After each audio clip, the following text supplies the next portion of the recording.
All right, everybody. Hello, and welcome back to In Liberty and Health. And today's episode will definitely be a fun one. The guest was recommended to me today by a very, very good friend of mine, a good friend of the show, my dear friend Tommy. So shout out to him. And I was just on his show last week.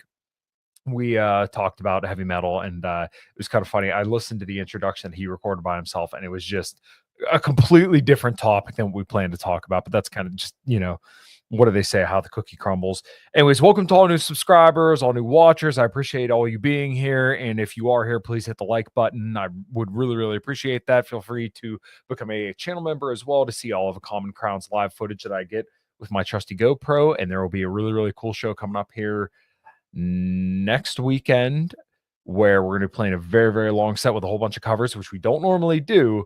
So make sure you become a channel member for $2.99 a month, and you could see all 2 hours that we're going to be playing. So it's going to be really, really cool. We're going to have lots and lots of fun. We're going to be talking about trucking today. Very, very excited for this. My uncle is a trucker. And then obviously I have lots of friends who do a lot of trucking, as you guys might remember back towards the beginning of the show, Reed Coverdale, who used to be on all the time. He was a trucker. Tommy Sammons, who's been on a whole bunch of trucker as well. And once again, my guest today is one as well. So before we get into that, make sure you go to all the links below where you can find my guest, everything he's got going on, where you can support him, all that good stuff. And of course, he'll tell you all that stuff towards the end of the show. And of course, myself, tigerfitness.com, use code Kyle at checkout to get all the best supplements that I use all the time. And Falcon Sons Coffee, use code Kyle at checkout, and Deem Fit link below. I think that's all my obligatory shilling. Now let's get into the rest of today's show.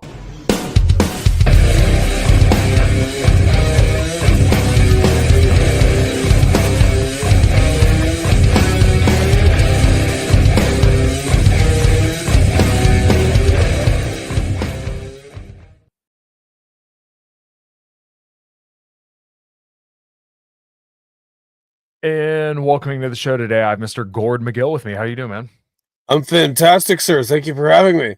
Yeah, well, of course. As I told you, I think off air, any friend of Tommy's is a friend of mine. So why don't you let the audience know who you are? Oh boy, yeah. I'm very honored to be a friend of the ultimate coon ass, and I'm glad that I come highly recommended by him. Yeah, my name's Gord. As you mentioned in the intro, like some of your relatives and Reed Coverdale and Tommy, I've driven truck for most of my life, and I somehow started writing about it kind of semi-professionally here a few years ago, and it's kind of turned into something. Yeah. I didn't expect it to, and then a friend recommended I start a Substack, and that seems to have done pretty well. I started a podcast, and I'm in the middle of writing a book that's sort of a broad overview of the fate of the truck driver in America in 2025. Um, I I did a lot of traveling when I was younger. I've lived in Australia and New Zealand. I'm originally from Canada. Um, I just sort of, I don't know. My dad was a trucker. My uncles were truckers. My grandpa was a trucker. I've just always been into trucking. Although as of late, I haven't done very much. I was laid off from my last job 2 years ago, and I've been unemployed ever since. I mean, I do other things. My brother-in-law owns a kind of high tech sort of HVAC sealing technology that I go to jobs with him sometimes, and then I'm doing this writing stuff. And last year, these guys approached me to write a book kind of out of nowhere. Mm-hmm. So, and I've got 2 kids and a wife and a little homestead here in upstate New York, and yeah, that's the broad view of it. Nice, nice. Yeah. I think I've been up to upstate New York a few times. I know I've been to Buffalo, New York City twice, and I don't know if it's necessarily upstate. I can't keep track of it. I kind of like block that place out in my Yeah, mind. New York, New York State contains multitudes. It really could be 8 or 9 states. It's got some very definite regional character. I'm in the Finger Lakes. I live near a place called Ithaca. Cornell University is here. I'm 8 miles out of town, out in the woods. My wife is from Pittsburgh, but she mostly grew up here. And when we got married, we went traveling, and we were working in Australia for a while. and we came home and we are gonna start having kids, it just made more sense to be here because like her parents are here, her brother's here, instant community, family support. All my friends back home in Canada are all over the damn place. My mom's no longer with us. My dad's still OTR trucking. So as far as like having kids and family support, this seemed to be the good spot. So here we are. Nice, nice. Yeah. I'm actually only about 45 minutes away from Pittsburgh, and that's where my daughter's going to be born. So, Right. yeah, Whereabouts? Whereabouts? What direction? you go a little bit north. Oh, so you're up like near Newcastle or something, or No, only about 45 minutes north. So, I live in a small town called Vandergrift, which is right near New Ken. right? I remember when I was a little kid, I used to go trucking with my dad sometimes, Mhm. and I'll never forget. We went to a place called Zelienople.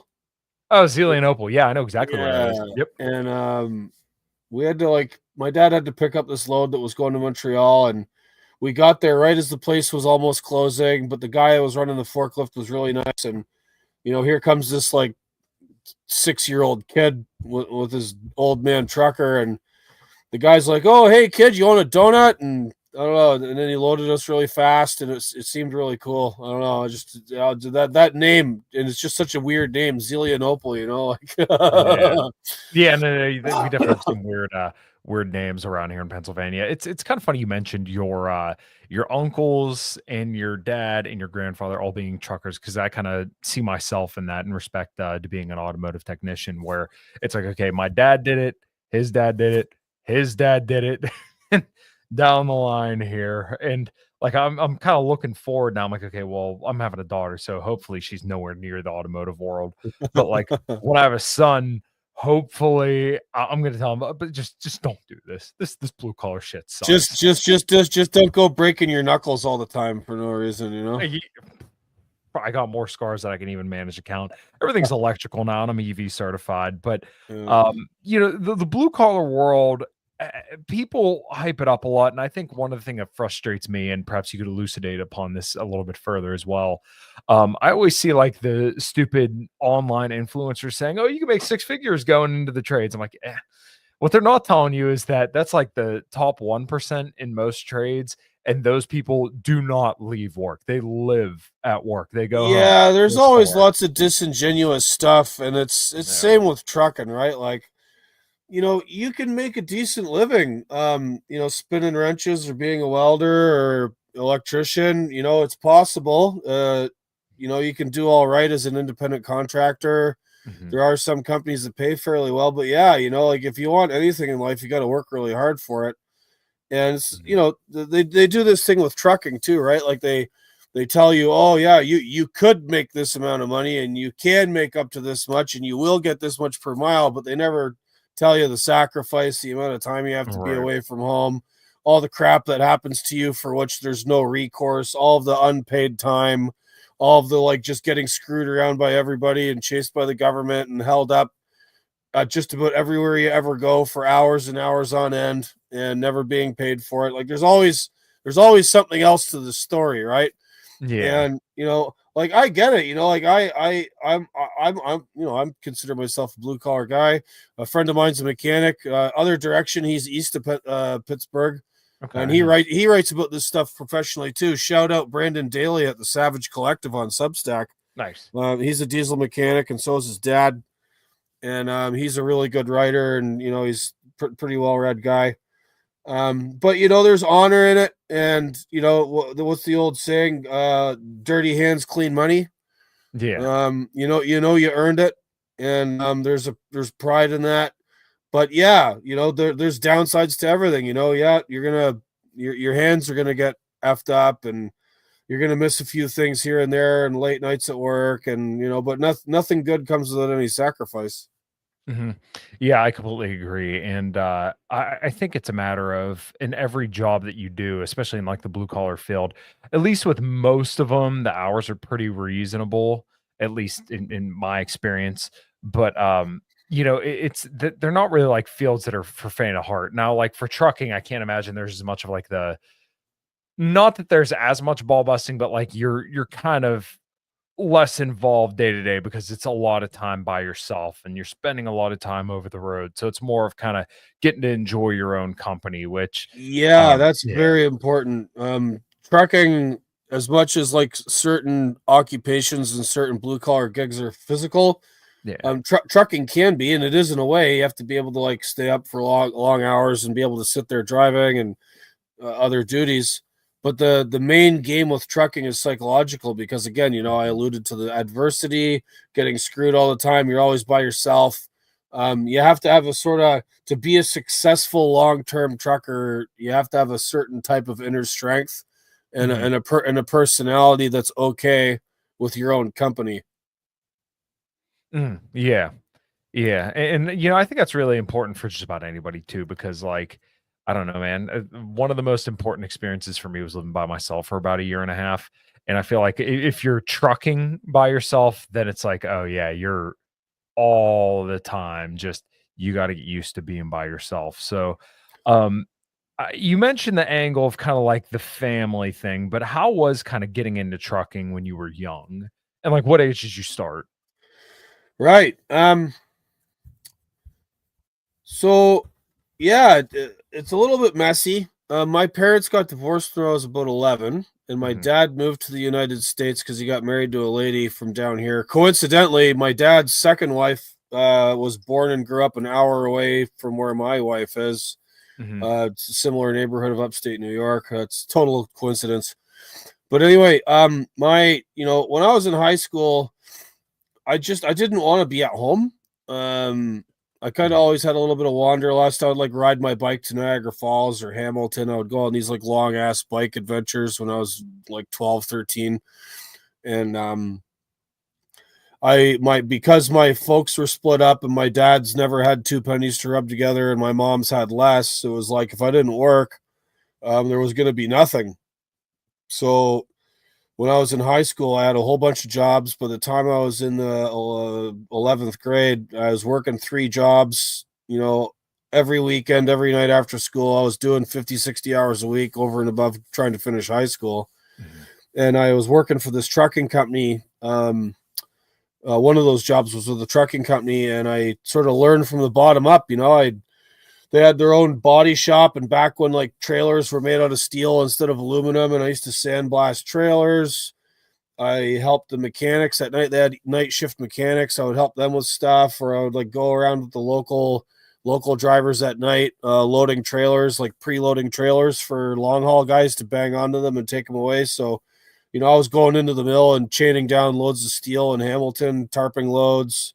I was Hmm. doing all that stuff when I was like 16, 17. And then when I turned 18, I went and got my Ontario Class A as soon as I could. So I was already like basically driving truck before I finished high school. Mm.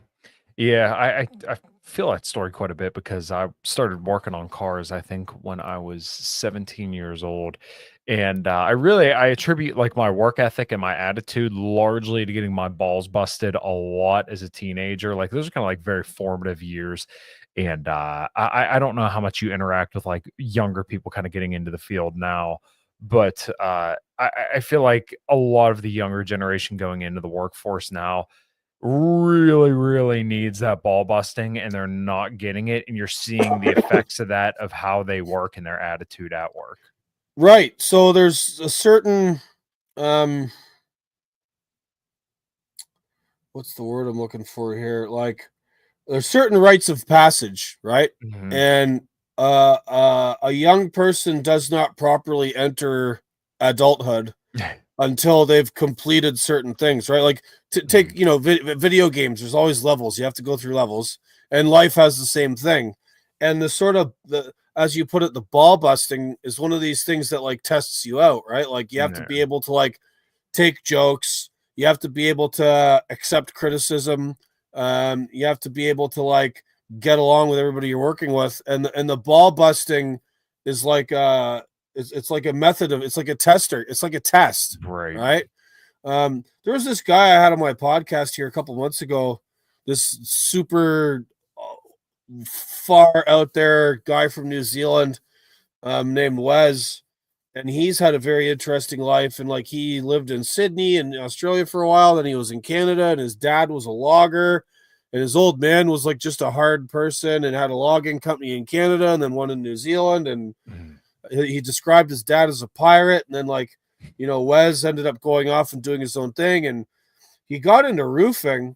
And we were talking on my show, and he said, they don't, the kids are soft. They're not on a roof being like yelled at or possibly getting attacked by one of their fellow employees who started drinking at lunchtime on the job, and it shows.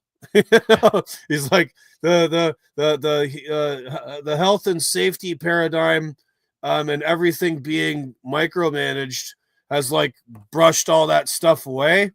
And like, okay, maybe, people shouldn't be like, beating each other up on job sites, but the ball busting and the certain sort of visceral and guttural culture of men working together in a physical sense produces a certain culture, and that's been eliminated, unfortunately. Yeah, I think much of the tragic of the younger generations kind of coming in as well. And I really like the way of looking at it as like a rite of passage, because it's like if that doesn't weed you out, then at least you have the staying power to withstand that. Now, like how you respond to it is largely important too. Like when I see guys that feel entitled to not go through that, I'm like, oh yeah, you need like pressed more. Like you need to be extra miserable.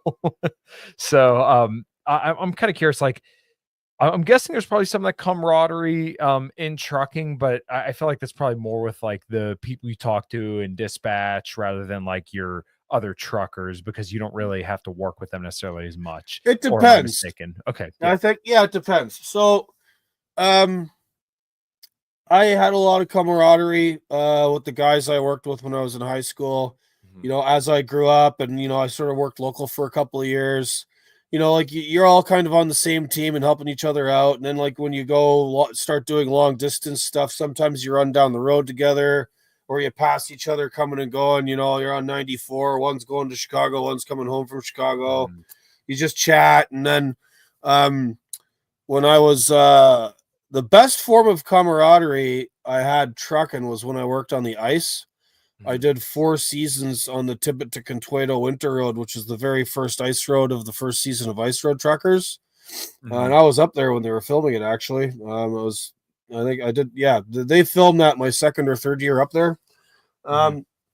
And it's the same, it's a small group of guys. You're all going back and forth to the mine. You're all seeing each other and passing each other all the time, making jokes on the radio, helping each other out at the mine when you're unloading. You keeping yourselves entertained on these really long drives up the ice. If someone breaks down, you like help them out because you have to. Like, it's 30 below, 40 below. Can't leave a guy out there on his own. So there was a lot of camaraderie on the ice, and I miss that a lot. Gotcha. Man, someone in the chat here says, I couldn't fathom driving on that shit. Throw me back in a fucking submarine any day. Yeah, man, I would get claustrophobic. I've been on a couple of submarines, and like I've never been in the Navy, but like in Pittsburgh, there's an old U.S. Navy sub tied up in one of the rivers. Yep. By a stadium, and there's like a museum or something there. Yeah, it's the not Ripley's, believe it or not, the Carnegie Science Center. That's it. Yeah. I went there a little while ago. Took my kids on there. We were inside the sub, and then my dad and I were in Australia, and we had a couple of days off down in Perth, and south of Perth, there's like a suburb of Perth. It's a separate town, but it's close enough, called Fremantle. And there used to be a Navy base there. I think the U.S. military had a Navy base there at one time too. And there's a museum, and they have an old decommissioned Australian sub out of the water, like up. It's and they take tours on it. And my old man and I lucked out. We took this tour, and our tour guide served on that boat for like 20 years. He was this old retired guy, and he was telling us all these stories of all these various missions he'd been on. And I'm just walking around in this thing, and I'm like, you're spending 95% of your time in this iron fucking tube underwater, not seeing the sun, not touching grass, and dependent on everybody else on that boat and the technology on that boat to keep you alive. And I don't know, man, that would do me in. That would psychologically break me. Yeah, it's kind of funny because like you're saying all that, but then you've driven truck for how long? And it's kind of like, okay, well, you're also you're dependent on the technology and the trust in the mechanic that last fixed it to Yeah, get you down the road. So yeah, and fair obviously it's not enough. like a knock, but yeah, it's kind of like, oh well, all it takes is I, one stupid motherfucker on the road, you know? yeah, no, and there's a lot of those. There's a lot of those, as I'm sure you all know. Oh Yeah. man.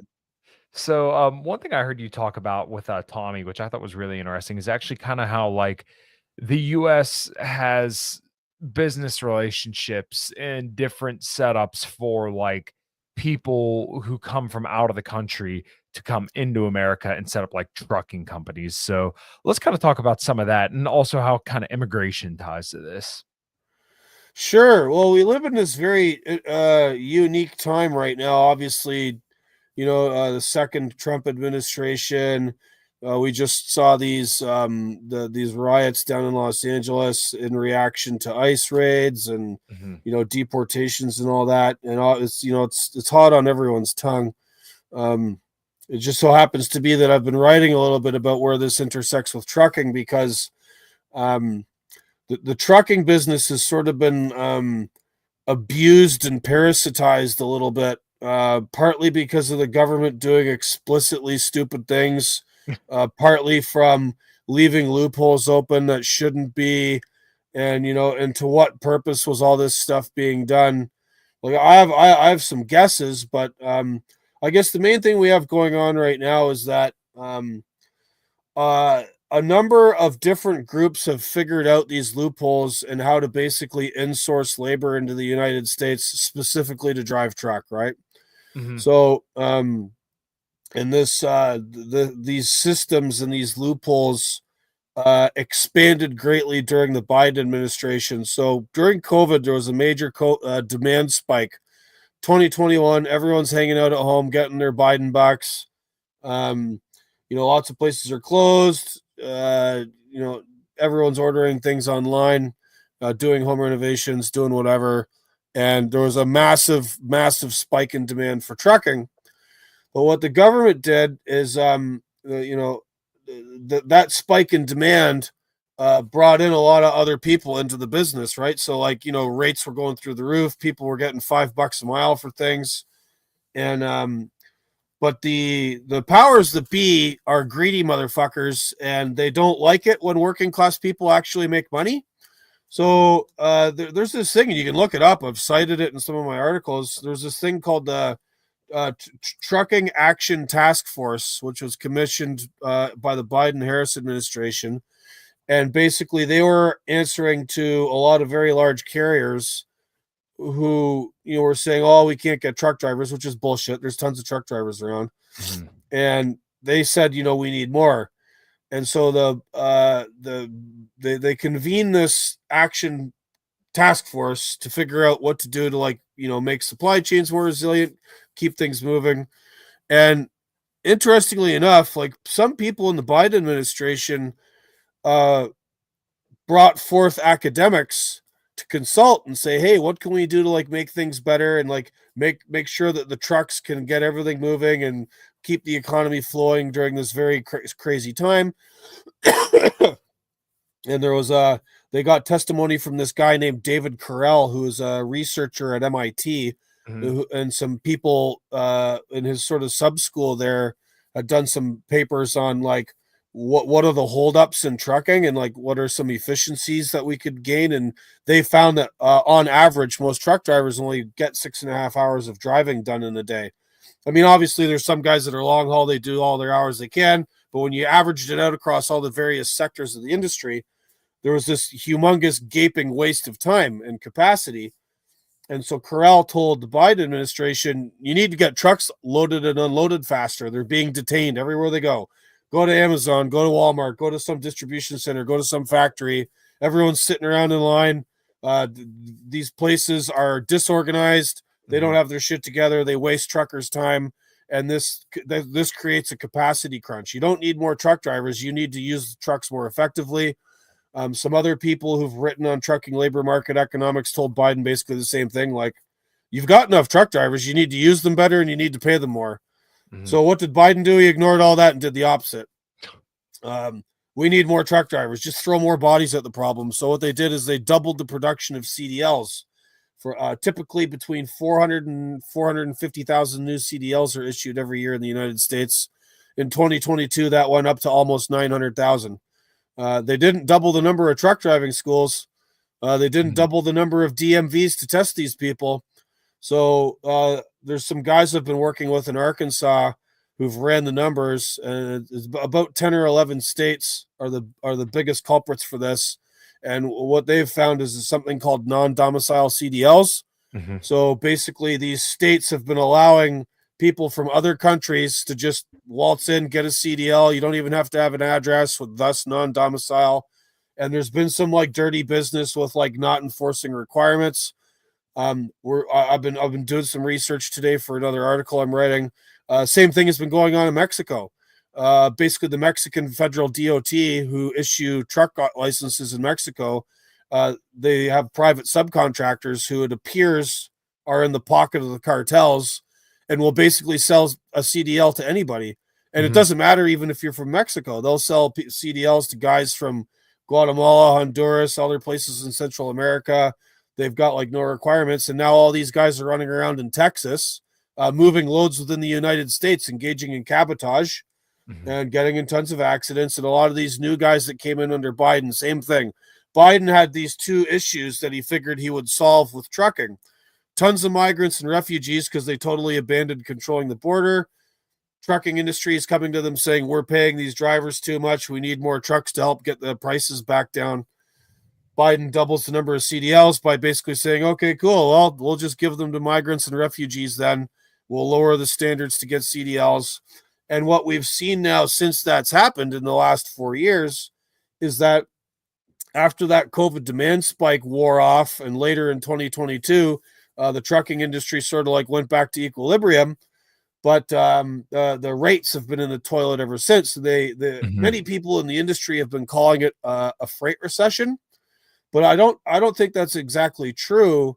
What's happened is there's way too much capacity on the market because Biden basically told 500,000 foreigners that they could just show up and get a license, and then through their kin networks they bought all these used trucks, formed their own companies with these like various dodgy levels of LLCs, and they're contracting through various load brokerages, most famously through Amazon Relay. Relay is Amazon's own internal system for moving loads. And Amazon is very happy to hire some LLC trucking company registered to an apartment building in California that's run by a bunch of Armenian gangsters who hire people from Ethiopia that got here yesterday and have no idea what they're doing. Pay them peanuts and charge Amazon 1/3 of what an American carrier would charge them. And they're able to make this work. And then whatever money they do make ends up in remittances going into other countries. And all of the cost of this is put on America. So a lot of these guys are getting in pretty horrific accidents and killing people basically weekly. They're getting the out of service, the inspection statistics on their rigs are incredible. Like, these guys are just running junk equipment. Drivers don't speak English, just driving like maniacs. There's a whole cottage industry now, mostly run out of Eastern Europe, with backdooring into electronic logbooks, where, these guys will come, and there's like a meme online now about this. We call them the Chicago Volvo Mafia. So basically all these guys from Russia, Ukraine, Serbia, other parts of the Balkans and Eastern Europe, who are all basically centered in Chicago and a few other places. And they run all these like super dodgy pirate ass trucking companies. And they have their homeboys online in Poland, like backdooring into the ELDs and letting these guys work 18, 20 hours a day. And they just do it until they get caught. And then when one guy gets caught, they just switch. They have multiple MC numbers. This is one of the loopholes is that they're using is that MC numbers are transferable. So if you have a Mhm. trucking company and you run it for a little while and you close it, you can sell your MC number to somebody else. And then there's these companies that just buy and sell MC numbers. And so like you can be running one of these, dodgy Eastern European or Somalian trucking companies, run up enough bad inspections and DOT fines that the government finally shuts your MC number down. Then you just buy another one off someone else, slap it on the side of the truck, and keep going. And Mhm. and what this is doing is really depressing everyone else's freight rates, which is basically affecting normal truck drivers' salaries. And truckers' salaries have already been frozen in time since the 1980s. They haven't Mhm. kept up with inflation because, again, there's another dumb thing the government does is they believe corporate lobbyists like the American Trucking Association who say, oh, there's a shortage of truck drivers. If you actually count the number of CDLs in existence and in circulation, there's tons of people who've gone into and out of trucking. They Mhm. just quit. And instead of the government telling, big trucking companies or Amazon or Walmart or whoever, well, it's not for the government to subsidize the production of CDLs or to help you. This is a free market. You pay market rates for truckers or go out of business. This isn't our problem. But Mhm. for decades now, there's been this like stealth corporate welfare program where the government subsidizes people to go to truck driving school. And a lot of very large trucking companies have internalized this into their cost structure. And they're just like, okay, cool. Well, we'll just keep going through all these new guys. Someone doesn't like it, they quit after 8 months. Mhm. We'll just hire a new one because training them, the government pays for that. And so there's no incentive to keep good guys around. And so we end up having like tons of rookie drivers on the road all the time, which is they're the ones that are overrepresented in crash statistics. And Mhm. after decades of this program going on, Biden just like poured gasoline on the fire by saying illiterates that showed up here yesterday from Ethiopia that don't even speak English, no problem. Here's the CDL, go to work. Yeah. That's where the industry's at right now. It's a fucking dumpster fire. Yeah, I'm seeing this more and more across all blue collar fields is that like the older generations who knew and cared are going out and the younger generations who are going in.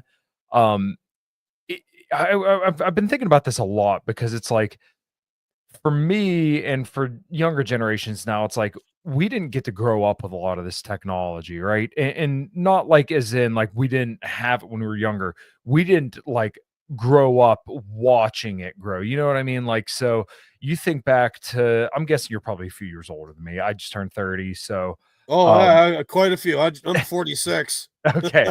Well, yeah, maybe even like people about your age, probably even a little bit older.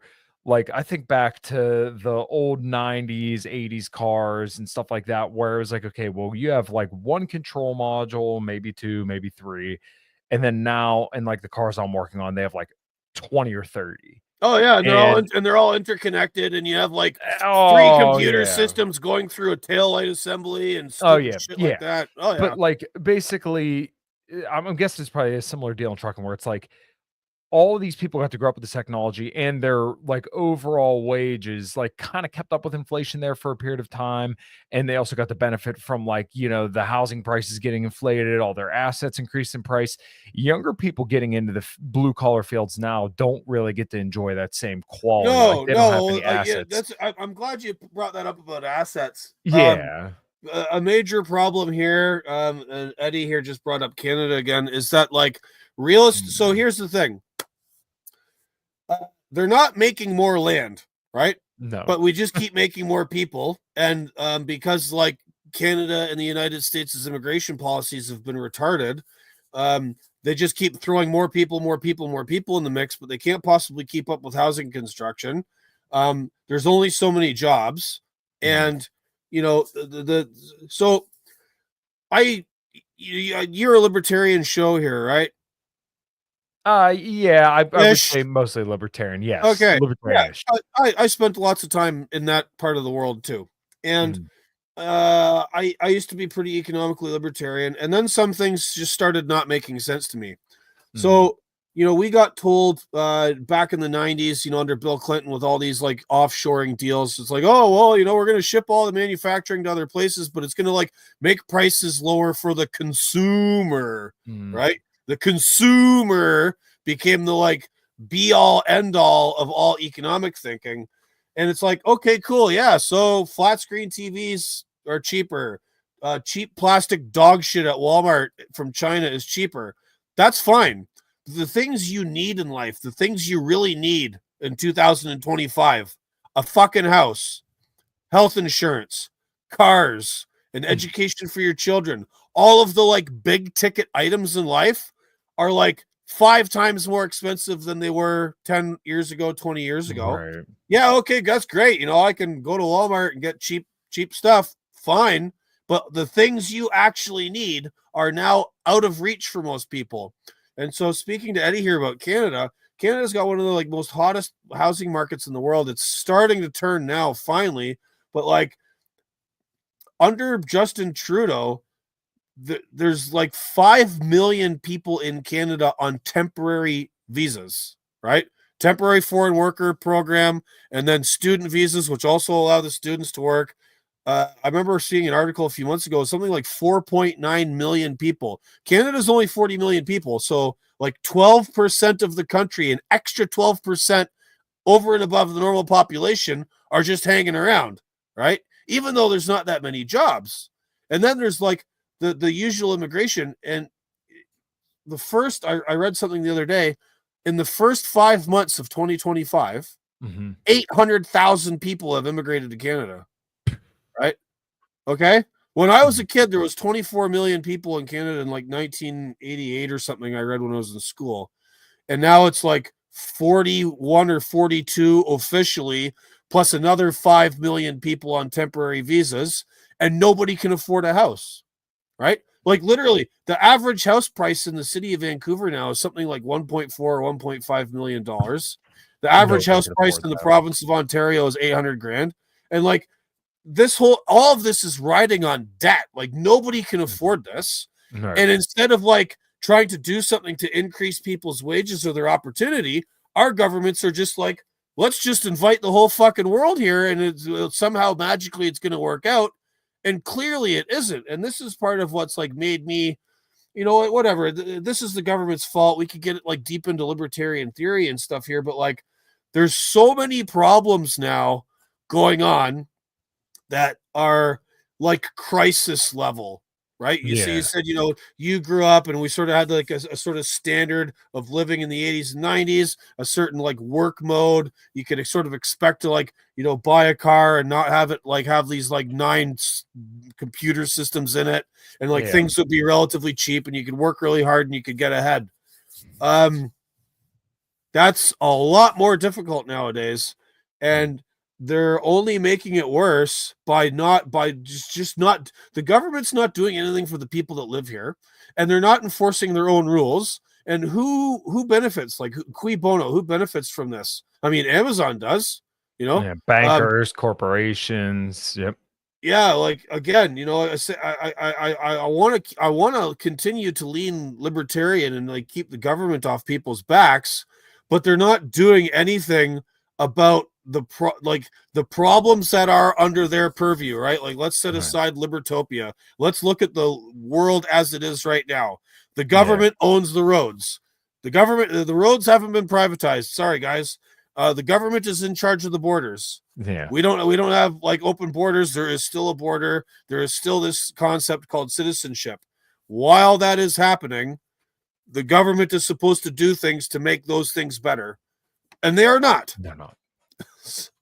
Yeah, exactly. It's so frustrating because it's like you think about the LA riots, and I see these libertarians trying to defend it and say, oh, like, do you really want the National Guard going there? I'm like, well, yeah, if you have a recalcitrant governor that is telling his, police to stand down and don't defend people's private property, I'm sorry, at a certain point, you got to say, I think if you're the government, Donald Trump was right and Pete Hegseth was right to say, hey, you know what, we're going to send the military in there because you can't go burn people's property down. Like, I'm sorry that we're overriding you in this respect, and we're going to protect these people, and we're going to put the rioters down by whatever means necessary. That doesn't mean go put a bullet in every single person's skull, but if you see somebody going to violate somebody's property, you give them a warning, and then if they don't stop, then, well, all right, you took your life in your own hands at that point. Yeah, I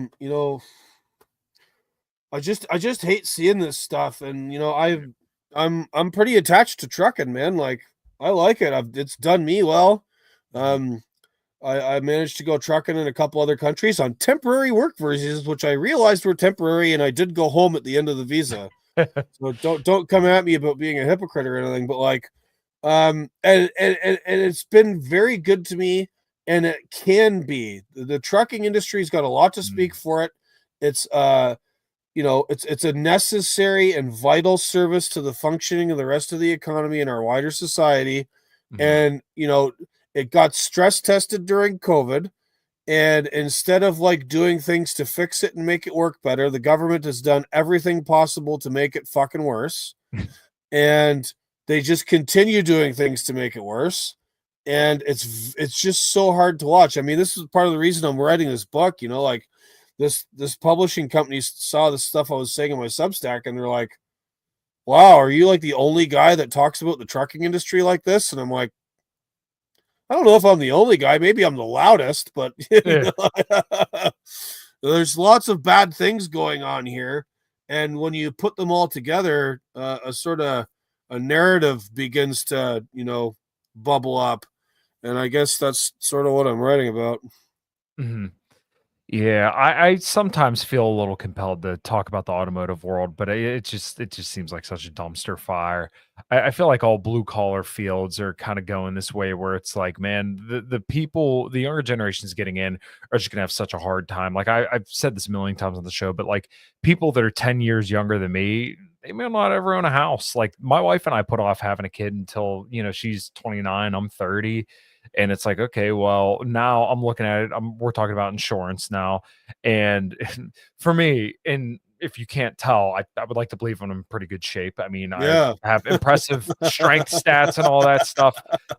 I lift like a motherfucker consistently. I eat very, very well. Preventive It, maintenance. yeah, exactly. I am $650 a month to insure on a family plan. Like, how does it make any sense? And then, like, the other guys I work with who definitely aren't as healthy as me, it's the same price. Like, this is ridiculous. But this is the reason why people don't want to have families, because they're looking at like all the costs, and they're like, I can't justify having a kid when all of this costs on top of us. Like, I think most people are going to be okay if they end up in that situation. It's going to be rough, but they'll be okay. I'll be okay. But like, I'm looking at all this stuff. Like, I can't blame people for just being like, fuck it. I don't want to fucking do that. Oh, yeah. And then a house. By the way, I got very lucky because property here near Pittsburgh, very, very cheap. That is one of the benefits of living in Pennsylvania. But like, you go anywhere else, like, you're looking at a house, it's like $200,000. You don't even make 50 grand a year. Your mortgage takes up pretty much your entire check. Oh, and then heaven forbid you have student loans, you're paying $600 a month for fucking 30 years. Yeah, no, and this is a big problem. My sister, so my little sister's, but not quite 2 years younger than me. She owns her own business back home in Canada, and she's married, has two sons, my nephews, and a couple of years ago, when this guy Pierre Poilievre was running to lead the Conservative Party of Canada, he was going around and doing all these town halls and listening sessions, and trying to sell himself and like hear people's concerns. Fair play to him. So my sister goes to this hotel in a little place called St. Catharines to show up to one of his events. And every single person that went to this Pierre Poilievre meet and greet thing was like, where are my kids going to live? That was that was the number one question. Like, people had we're past COVID, we're past all these other things. Nothing else mattered to anybody in that place except, where are my children going to live? Because, life has become so unaffordable. Housing's unaffordable. Jobs aren't keeping up with inflation. Nobody can afford shit. And like, anybody there with children was like, what are we doing here? you know? Mhm. Yeah, it's sad because you don't want that for future generations. Like, or if, and this is a reason why I don't consider myself like an anarchist libertarian anymore, because when I think about this, it's like, okay, well, if you don't have a philosophy that's really centered around prosperity for the future generations, then I think it rightfully deserves to die. All right. There's been no consideration for the future at all. Right. It's all temporary, short-term thinking, political cycles. What's the next quarterly return? The whole casino that is Wall Street All and right. private equity and all this value scraping that goes on. They just want to like cash out as fast as possible. What's the next return on investments? Nobody is thinking about things in a societal wide way and to make Mhm. things better for people in the future. Almost nobody's doing that. Definitely nobody in charge is doing that because it's just, oh, I can't, man. Yeah, dude, I totally get it. Um, Is there anything that particularly gives you hope about the trucking industry and blue collar work in general? I'm seeing a lot of people like yourself have discussions about this. Again, I mentioned my buddy Brandon. Him and this guy Grant started a little collective. There's this sort of loose group of people I hang out with online called the Doomer Optimists, and they are, there's a lot of people invested in craft and farming and just working and producing and being like good citizens, and they're thinking a lot about stuff like this, like how do we work around all of these problems. Mhm. And so, like, the resistance to all this garbage is out there. Some of it's hiding in various places online. And so there are people thinking about this. And it's a matter of translating that to like a little bit wider action. Um, how and what that looks like, I'm not 100% sure. As far as the trucking stuff goes, like, yeah, man, I'm trying to fix it. I mean, I'm not just like writing just because it's something to do. Mhm. I am trying to affect some change here.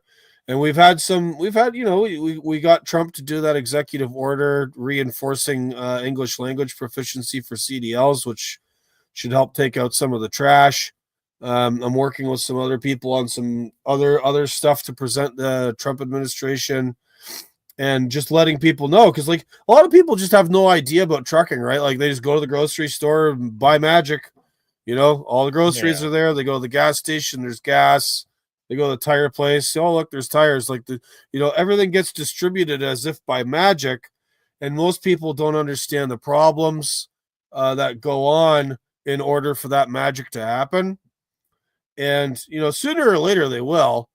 And I guess my project is to sort of like highlight what's going on and provide the sort of deeper reason for it, right? Like people will react to certain stuff and they'll have like a sort of very shallow, like, oh, here this issue just popped up, what's this new problem, and they don't look at the sort of like deeper causes of it.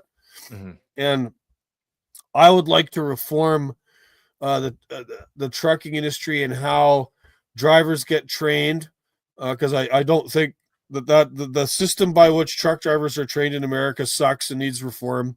Licensing system sucks and needs to be reformed. Um, uh, how uh, how trucking companies get their licenses to operate needs to be reformed, because all of this stuff is working together to just like make things continuously worse. Uh, Truck involved collisions and fatalities on the road have been going up steadily since 2016 after they were on a nice downslope for a while. I've Mhm. seen all the statistics and I know why this is happening. Truck drivers' wages in America, on average, now there's still a few niche sectors of the industry where you can make some decent money, but on average, they are 50% of what they were in inflation adjusted dollars in 1980, right? So like how is it that this like job, this gig that's vital to the functioning of the economy, that's so important, that's so safety critical, everyone has to interact with trucks on the roads, Why is it the guys doing it are making half of what they did 45 years ago? All How right. is this possible? Right? Yeah. So like, we just have to like think deeper about like what's causing all of this stuff and like fix up the things where we can to try and make it better before it all goes to shit. Yeah, I mean, I really think a lot of this does kind of come down to immigration because you have a bunch of people, unskilled workers, who come in and then will do these jobs for much cheaper than, let's say, you or I would, and they definitely don't have the skills. And like you said, they had to have an executive order for reading English. Like, hello, this is America. Like, this is what we speak here. And if you're in a job like trucking, where you have to be attentive to the road signs, you have to be able to read and communicate proficiently. I don't understand how you ever got behind the wheel of a multi-ton vehicle that could murder hundreds of people if mishandled. Like it really is Well, to me. they waived enforcement of that rule in 2016, Mm, because I think it was a combination of just incompetence and bureaucracy and maybe a little bit of malice. There was a bunch of okay. nerds that work for the CVSA, these like the representatives of trucking DOT enforcement between Canada, Mexico, and the US. Mhm. And they said, well, we don't see evidence of this like helping safety, and sooner or later we're going to get sued for human rights abuses by making people speak a certain way. There's been a lot of theories on that, but anyway, under the waning days of the Obama administration, they waived one of the enforcement tools of that is placing a driver out of service. You can place a truck out of service or a driver out of service if Mhm. they don't meet federal minimum requirements. So they stopped placing drivers out of service. So you could get a fine for not speaking English, but they wouldn't park you. And that became a loophole, and guys just wouldn't pay their fines and they would just keep going. And again, we have all these other loopholes, right? The ease with which you can exchange MC numbers, which is your sort of federal registration number for your trucking company. And there's just all these ghost carriers around that are like registered through like layers of LLCs. There was a collision in Alabama a few weeks ago. This Mhm. guy driving a truck, he was from the Ukraine, didn't speak English, and he basically drove through four cars, stopped at a red light at speed, instantly killed the first two people he hit, put a bunch of other people in a hospital, totaled these cars, didn't even slow down. And truck owned by some LLC registered to a pizza joint in fucking Chicago somewhere. Ugh. Owned, trucking company owned by some guy from Russia and his wife from Serbia or Bulgaria or something. Turns out she's got a website that does nothing but recruit Eastern Europeans to come to the United States to go trucking. All there's just, yeah, you start peeling back the layers on these incidents you see out on the highway, and it becomes apparent very quickly that there's a lot of like loopholes being driven through, laws being broken. Like if you're a trucking company, you're supposed to be registered at an address where they like keep all of the records. The DOT can show up and do an audit or an inspection, see where you're keeping your logbook stuff, records about your drivers, records for your Mhm. equipment maintenance. And like, there's just like, there was some place that was found in California that had 700 trucking company LLCs registered there and their MC numbers. And it was just like an apartment complex in California. Like Ugh. this is not legal, but the Yeah, I was gonna government's say, not how does that enforcing it. happen? Yeah. Just no enforcement. And then, no enforcement of the English thing. They waived that. Trump just brought it back in here in April. We'll see how that goes. Mhm. But, and people just see all these little holes and loopholes and they take full advantage of it. And then they go on these like load boards and like, okay, cool, I'll haul your load for you. Super duper cheap. Well, of course you can, because you've got three guys living in the truck. And if any of Mhm. them complain about what they're being paid, you just say, all right, cool. Well, you can go back to Serbia and see if you can make that kind of money over here. And these guys are like happy to do it. All that value gets sucked out, goes overseas. Mhm. And we got in an accident. This guy in Kentucky, a tow truck driver in Kentucky, a local good old boy, was helping a motorist on the side of the interstate. He got ran over by a big truck. Cops pulled the big truck over. The guy was watching YouTube on a tablet. He hadn't even stopped watching. He pulled over and it was playing, right? So he kills this guy. Turns out the driver is from Uzbekistan. Cops let him go. Then they charge him with murder after the fact, but they already let the guy go, and now he's disappeared. Nationwide warrant for him. Nobody knows where he is. He had like a license registered in friggin' New York somewhere. The guy probably realized, oh, I killed someone. I might as well go back home to Uzbekistan now. Right? Yeah. Like, the people have no idea how much of this shit's going on in the trucking industry, man. It's rampant. Yeah, and people like that, especially if you kill someone, like, Jesus Christ, why would you let that person go? Put him in prison right then and there. It doesn't matter if he's not from this country or not. You killed an American. I'm sorry, you need to pay, right? And, if like there's some jurisdiction or you can't do something, send them, get them out of here. There shouldn't be people like this driving on our roads. Well, the problem is like, you mentioned that people are coming here. I think a lot of the times they're being brought, right? Like, Yes. There's I found it. Yes, there's the whole NGO foundation nonprofit complex, which is just money laundering for major corporations and globalists and all that. And it turns out a couple of these NGOs are behind trying to get jobs in trucking for migrants and refugees. Mm-hmm. And there was this dude from Ethiopia crashed into all these people in Texas back in March. Sure enough, Austin, the headquarters of one of these refugee resettlement NGOs, and right on their website it says, we're trying to get these guys jobs driving truck. Okay, cool. So this dude from Ethiopia has got no idea what he's doing, drove into cars at speed. It took 17 vehicles for him to stop after hitting stop traffic. A witness said it looked like he was doing 80 miles an hour. Totally wiped out an entire family. Mom, dad, both their kids, all dead. Someone else got killed. 12 people sent to hospital. Dude had just got to the United States from Ethiopia 4 months earlier. Didn't speak a lick of English. And where did he get his CDL from? Yeah. And so he gets arrested. It looked like he was drunk, but it turns out he was just tired because, like, he just, what's an ELD? What are hours of service? I don't know. I don't speak English. I just work till they tell me, And so he goes to jail. They clear him of being drunk or under any substances, but multiple hours of service violations on his ELD, like in weeks leading up to this. So he was clearly just working until he was delirious. And, some fucking bleeding heart lawyer guy got him out on a bond, and who knows? Maybe he's back in Ethiopia now. I have no idea. God. Yeah. I mean, I've been of the opinion now for a bit that all these NGOs that are literally, they're committing human trafficking when you really break it down. They should absolutely be disbarred and thrown into prison. If you're bringing people over here like that, they're working. And especially if there's harm, yeah, you should go to prison you should serve that fucking sentence, because this would have never happened had it not been for you. And once again, you're bringing these people over here, you're driving up housing costs, you're driving down wages.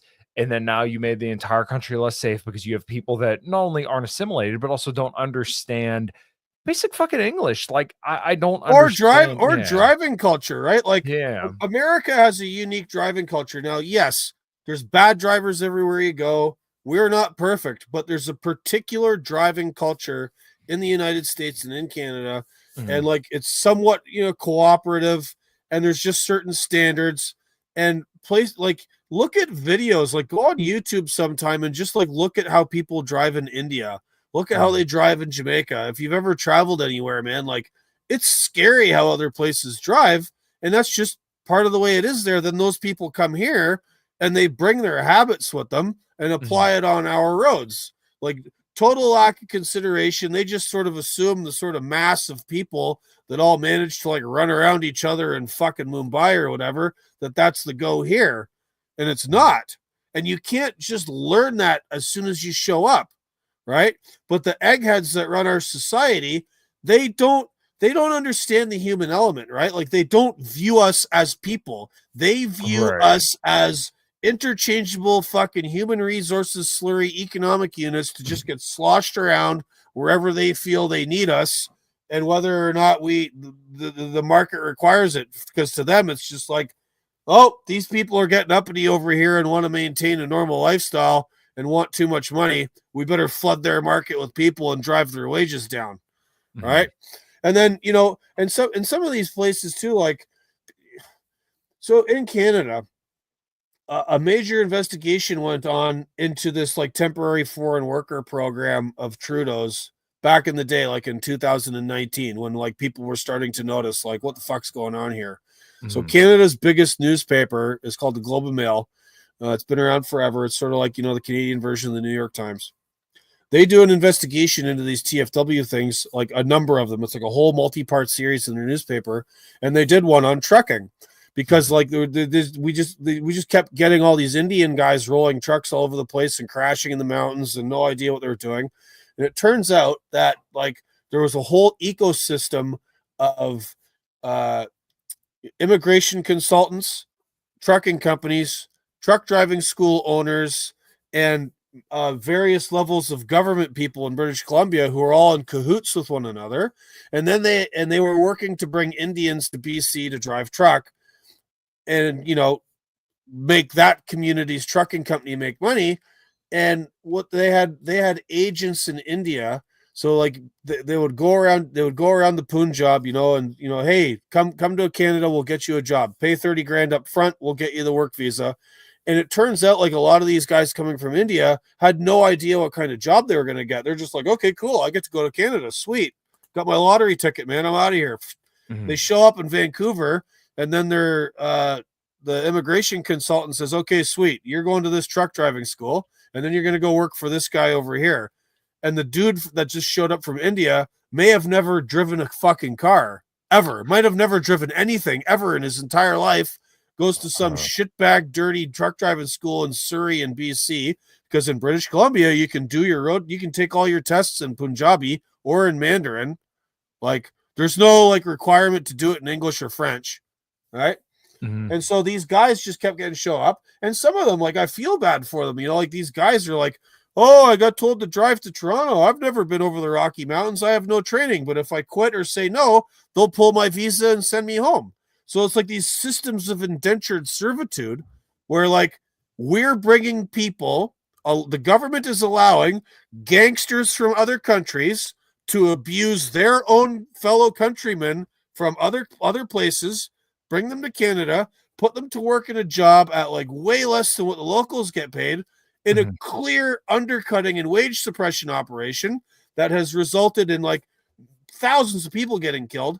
My friend Justin did a search on the GoFundMe, typed in Singh, the last name Singh, the sort of Punjabi sort of honorific. It's not really a last name. It means lion, and it has to do with the sort of Sikh faith. But anyway, punches that into GoFundMe, and it's just dozens and dozens and dozens of these fucking poor Indian families like, oh, help us get our son home.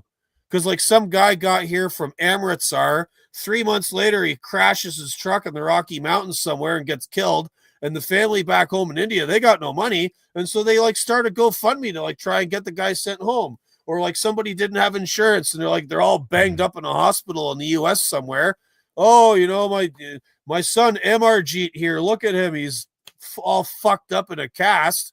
And like, again, driving a truck, getting in an accident, no business being here. And the only reason they're here is the government is letting other Indians fucking abuse them and bring them over here to undercut my job. God. Yeah, I think it's kind of like the frustration that I kind of have with the Trump administration right now is that they're starting to make an emphasis on legal immigration and how that's like a great thing. Yeah. Everybody, time out. We just need to stop until we figure out what's going on, right? Like, how many tens of millions of people, like, they just have no idea. And then, like, I can speak more about Canada because that's where I'm from, but, like, literally 12% of the total population of the country is people here on temporary visas, and they've been having protests. There's been these nationwide protests in Canada for the last 2 years because they know at some level the jig is up, and so they're saying, we don't want to go home. So all of these like scammy Indian fucking recruiters in India promise these kids, come to Canada, go to this school, take whatever course you want for business management or whatever. We'll get you this student visa. It'll allow you to work on the side. And then like you can stay. But it doesn't say on the visa you can stay. It's a temporary student visa. So these people show up here and they're like, sweet, I'm in Canada now and I'm just going to stay here forever. It's like, no, temporary. It says on the fucking visa, temporary. And now there's these protests all across the country saying, well, we don't want to go home. Like, well, what part of temporary do you not understand? Right. Where are you going to live? There's this whole thing in Canada too with these like, never mind trucking.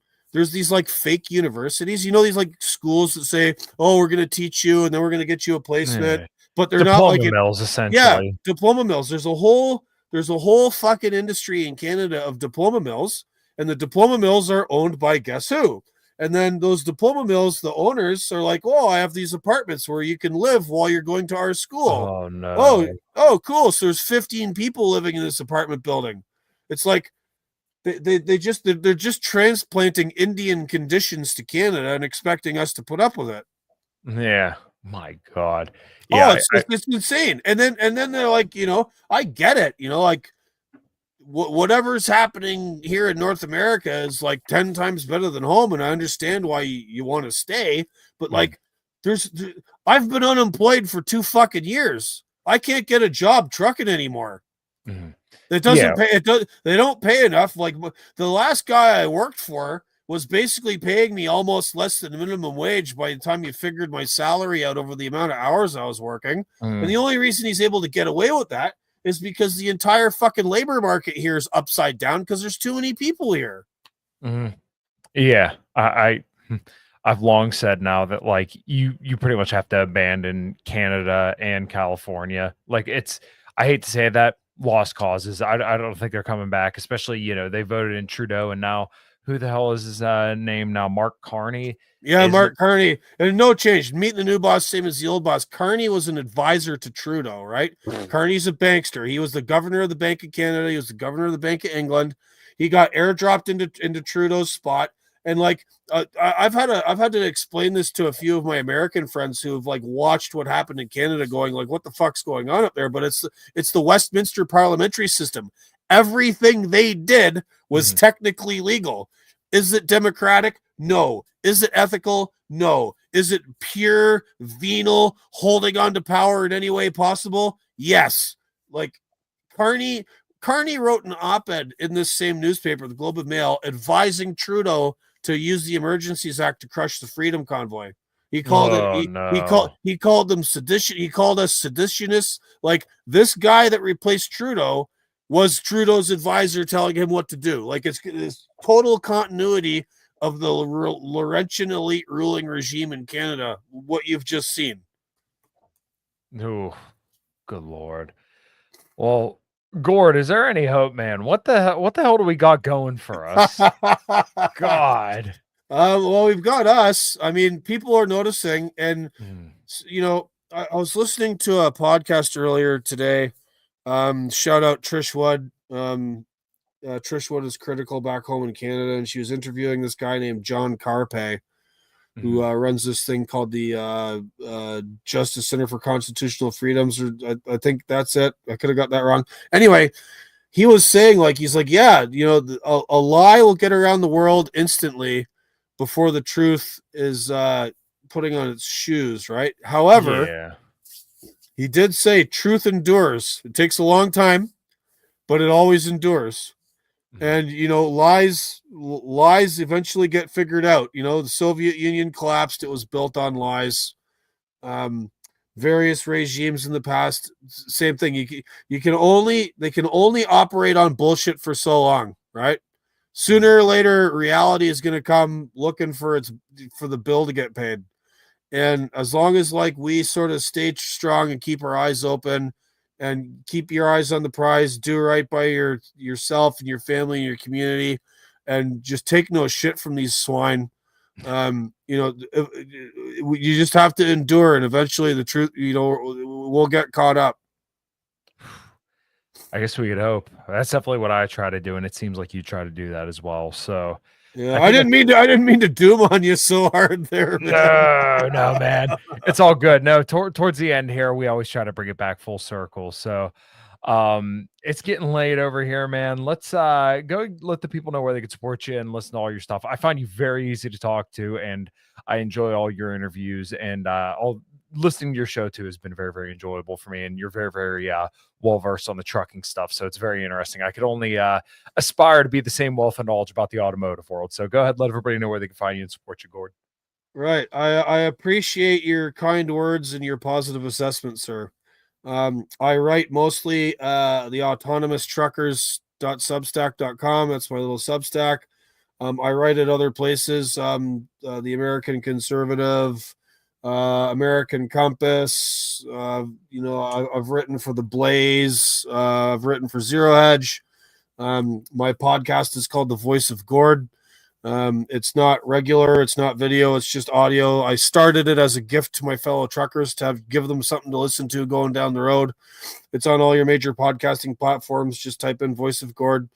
3 years. I've only done 105 episodes. It's sort of a passion project, but I've spoken with academics and people who've studied the industry. I've spoken with trucking company owners, lawyers, truck manufacturers. It runs the gamut, fellow truckers, a bunch of Freedom Convoy people I've talked to back home in Canada. I've been following a story of these guys who are still in jail downstream of the Freedom Convoy. Don't forget the Coots 4. It's Coots 2 now. Tony Olyanick and Chris Carbert. They're still in jail for doing nothing but attending a peaceful protest. Canada is a totalitarian state with political prisoners now, much like the January 6 guys in DC. So yeah, go to my Substack. You can read, and my podcast is there as well. You can read all the stuff. I typically repost my mainstream media articles there. I'm on Twitter at Gord Magill. I've been really quiet on Twitter for the last couple of weeks. I'm trying to write a book. The book is going to be called End of the Road, Inside the War on Truckers. It's going to be published in March of next year, 2026, by a new publishing company called Creed and Culture Books, who are so new they don't even have a website yet, but they gave me a little advance and they're helping me out. And I'll be really pumping that book in the springtime, and it's going to be a expanded version of everything I just told you here with lots of receipts and detail. Nice. Well, I'll be looking forward to that. We'll have to have a conversation whenever that comes out. Because like I said, I find you a wealth of knowledge on this stuff, and I really enjoyed it. From Eddie, great guest, Kyle. Thank you, Gord, of course. So, Gord, Thank you, Eddie. Yeah, if you don't got anything else, we'll call our stream there. Yeah, no, thanks so much. Thanks for having me on. Shout out Tommy. Thank you for hooking us up. And yeah, let's talk again sometime. Maybe we'll just talk about like the actual trucks themselves, and we'll get automotive. We'll get our hands greasy. That's what I'm all about. All right, Gord, I'll end the stream here. Everybody, thank you so much for listening. And until next time, take care.